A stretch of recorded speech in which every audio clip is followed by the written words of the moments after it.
दिल्ली में इलेक्शन आने वाले हैं। मैं ये कह सकता हूँ आम आदमी पार्टी को नुकसान होने वाला है, बिकॉज आप has become like BJP, Congress and other religious politics, blame game, corruption and media control को सरकार बनाए पूरे 10 साल हो चुके। अरविंद केजरीवाल राजनीति में आए थे। अन्ना जी कई बार मुझे कहते थे कि राजनीति कीचड़ है, गंदे हो जाएंगे, लेकिन मैं अन्ना जी को समझाया करता था कि अन्ना जी अगर ये राजनीति कीचड़ है तो अब इस कीचड़ के अंदर खुद ही घुसना पड़ेगा और उस कीचड़ को खुद ही सफाई करनी। आम आदमी पार्टी एंटी करप्शन मूवमेंट से निकली। लोग अरविंद केजरीवाल को एक नायक की तरह देख रहे थे। तो हमारी जगह यही रुकवा था, आपको हम जिताएंगे एक बार ही। हमारे आधार कार्ड, राशन कार्ड बनवा देने चाहिए आपको। फिर पावर ही नहीं है तो हम पावर देंगे ना आपको।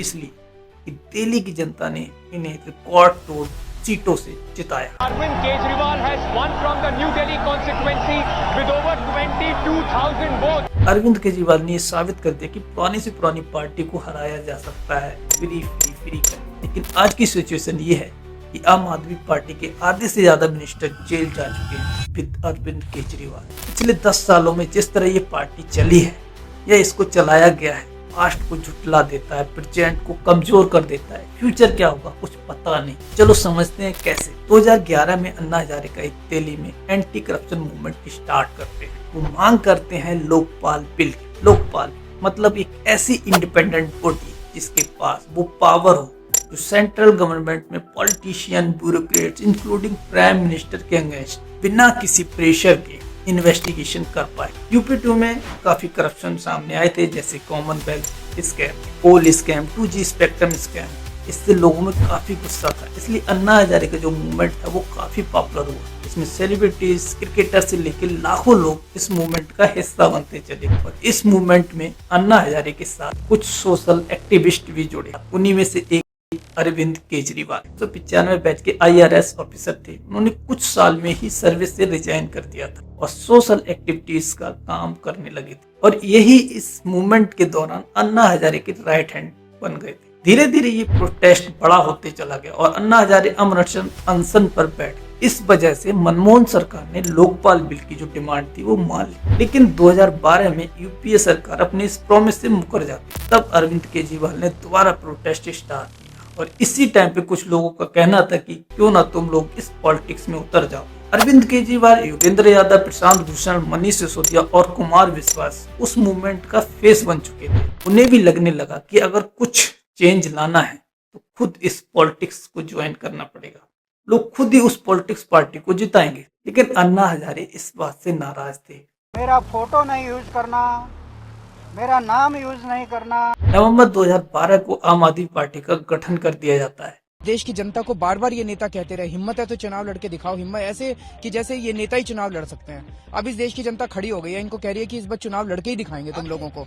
और अगले चुनाव जो होंगे वो नेता वर्सेस जनता होंगे। एक तरफ इस देश के नेता होंगे और एक तरफ इस देश का। अरविंद केजरीवाल की पार्टी ने 2013 में डिसाइड किया कि इलेक्शन लड़ेंगे और उस टाइम ये सारी पार्टियों को क्रिटिसाइज करते थे। उसमें कांग्रेस, बीजेपी। कोई भ्रष्टाचार करते हुए पकड़ा गया, चोरी करते हुए पकड़ा गया, तो जो उसने चोरी करी पैसे की वो उसका। और ये सिर्फ लोकपाल बिल की बात नहीं कर रहे थे, ये बात कर रहे थे सिस्टम चेंज करने की। और ये 300 पेज का एविडेंस दिखाते थे। बोलते थे मुश्किल से कोई विरला जेल जाता है, जैसे अभी लालू यादव जेल गया।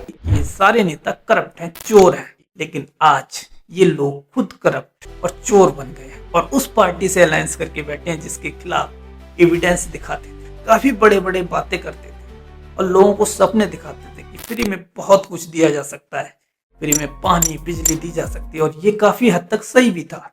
अगर करप्शन को रोका जाए और सही से सरकार को मैनेज किया जाए, काफी चीज फ्री की जा सकती हैं। शिक्षा, स्वास्थ्य, पानी, बिजली। वैसे भी दिल्ली गवर्नमेंट का जो बजट था वो 1993 से सरप्लस में चल रहा था। अरविंद केजरीवाल को नायक मूवी के स्टार अनिल कपूर से कंपेयर कर रहे थे लोग। अरविंद केजरीवाल ने लोगों से कुछ प्रॉमिस कर दी है, अगर हमारी सरकार बनी या बनती है तो दिल्ली जन लोकपाल बिल पास करेंगे। दिल्ली जल बोर्ड एंड इलेक्ट्रिसिटी बोर्ड का जो है उनके ऑडिट कराएंगे। बिजली के बिल जो है वो 50% तक कम कर दिए जाएंगे। वाटर रेगुलर सप्लाई की जाएगी। लोगों को लगने लगा कि ये सारे पढ़े लिखे लोगों की पार्टी है, कुछ अच्छा ही करेंगे। 2013 के इलेक्शन में आम आदमी पार्टी 70 में से 28 सीट जीत जाती है। 22,000 वोटों से अरविंद केजरीवाल भी जीते थे, जो 3 टाइम की सीएम रही शीला दीक्षित को हराया था। बीजेपी को 32 सीट मिली और कांग्रेस को मिली थी 8।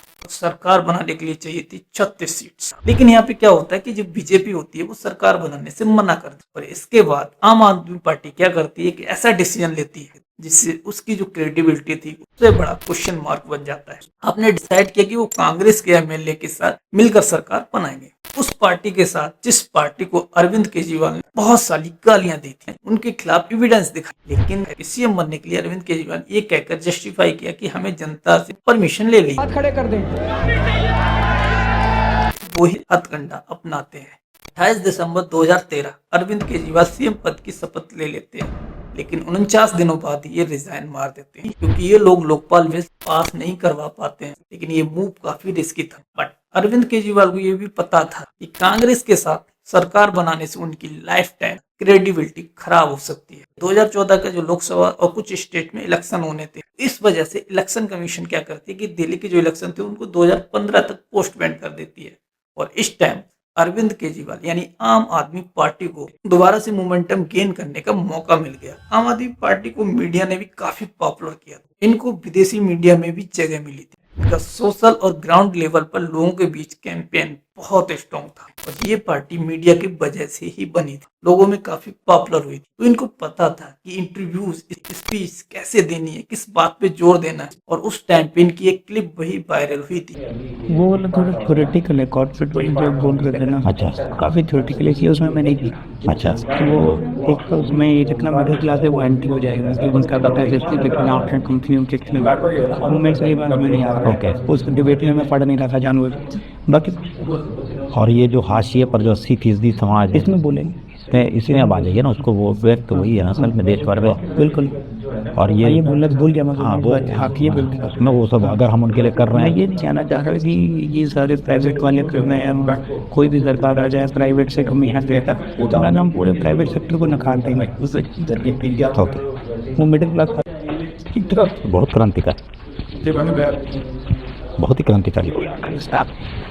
किसी को ज़्यादा चला दीजिएगा। मैंने वो चलेगा, अरे वही हम तो मैंने भगत सिंह वाला हिस्सा जो है तो साला बड़ा रिएक्शन आ रहा है, बहुत रिएक्शन आएगा भगत सिंह। इतनी बड़ी कंट्रोवर्सी होने के बाद भी इन पर कोई इतना असर नहीं पड़ा। कुछ यूट्यूबर और बॉलीवुड वालों ने भी इनको सपोर्ट किया, लेकिन वहीं अगर कुछ यूट्यूबर या न्यूज एंकर दूसरी पार्टी को सपोर्ट कर दें तो उन्हें गोदी मीडिया बोल दिया जाता है, क्योंकि कुछ टीवी एंकर्स ने आम आदमी पार्टी को ज्वाइन भी किया है। आपने दिल्ली की जनता से अपनी मैनिफेस्टो में 70 वादे किए थे, जिसमें 2013 के अलावा कुछ और बड़े वादे किए, जैसे दिल्ली में 500 न्यू गवर्नमेंट स्कूल खुलेंगे, 2 लाख नए पब्लिक टॉयलेट बनेंगे, 900 प्राइमरी हेल्थ सेंटर बनेंगे, साथ ही एयर पॉल्यूशन कम कर देंगे, यमुना को रिवाइव कर देंगे। ऐसे ही बड़े बड़े प्रॉमिस किए गए और ये भी कहा गया कि दिल्ली को फुल स्टेटहुड बनाएंगे। लेकिन आजकल इन बातों का जिक्र नहीं करते ये लोग। रिजल्ट आते हैं 2015 के इलेक्शन के, ये 70 में से 67 सीट जीत जाते हैं। उन्होंने जिस रिकॉर्ड के साथ सरकार बनाई थी, उसी रिकॉर्ड के साथ उनके पार्टी के फाउंडर इन पर सवाल उठाने शुरू कर देते हैं। When the party was being captured, we didn't realize that it was being captured. Captured by? Captured by Arvind and the coterie around him. जिसके मतलब 700 करोड़ की प्रॉपर्टी है, अनअकाउंटेड, बेनामी, उसको टिकट दे रहे हैं भ्रष्टाचार विरोध। लोग पीछे से खड़े हुए, गद्दारों को बाहर करो, गद्दारों को निकालो। और इसके अंदर पार्टी के एमएलए कपिल मिश्रा, नितिन त्यागी, ये सब उस मॉब को लीड कर रहे थे। पार्टी की अपनी मीटिंग है, बंद कमरे में मीटिंग है, उसमें मॉब आ रहा है, अरविंद केजरीवाल उत्तेजित कर रहे हैं।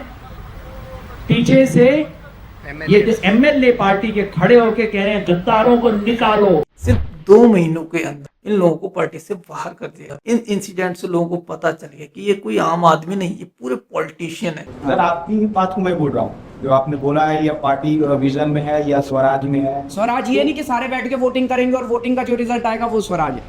स्वराज है चर्चा, सारे सबकी चर्चा, मेरी भी तो चलनी चाहिए ना थोड़ी बहुत। लेकिन उन्होंने 2 वादे पूरे जरूर किया। पहला पानी फ्री, दूसरा बिजली बिल वो भी फ्री किया। इसके अलावा एक और प्रॉमिस किए थे, जैसे 900 हेल्थ केयर सेंटर। अब इसकी जगह ये इन्होंने बोलना स्टार्ट कर दिया कि भाई हम 1000 मोहल्ला क्लिनिक बनाएंगे और 2019 तक 191 क्लिनिक ही बन पाए। 500 न्यू गवर्नमेंट स्कूल की जगह बोलने लगे कि भाई पुराने वालों में ही हम क्लासरूम ऐड कर देंगे।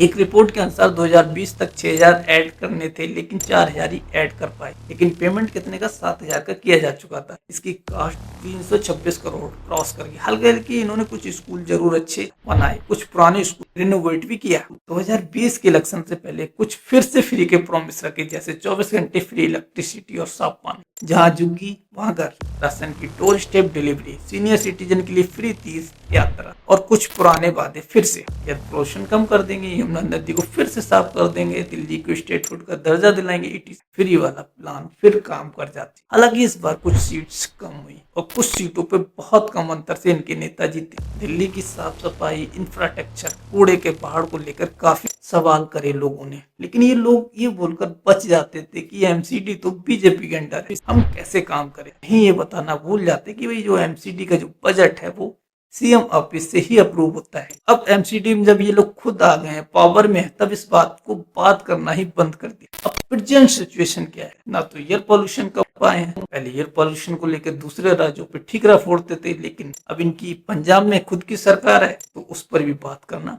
बंद कर दिया है। यमुना को साफ नहीं कर पाए। देखो, इस वीडियो में बार बार ये बोल रहे हैं, जैसे मैंने पिछले चुनाव में 3 वादे किए थे। मैंने कहा था मैं यमुना साफ कर दूंगा, मैंने कहा था हर घर में टूटी से साफ पानी आएगा, आप ओक लगा के पानी पी लेना सीधे, टूटी से 24 घंटे साफ पानी आएगा।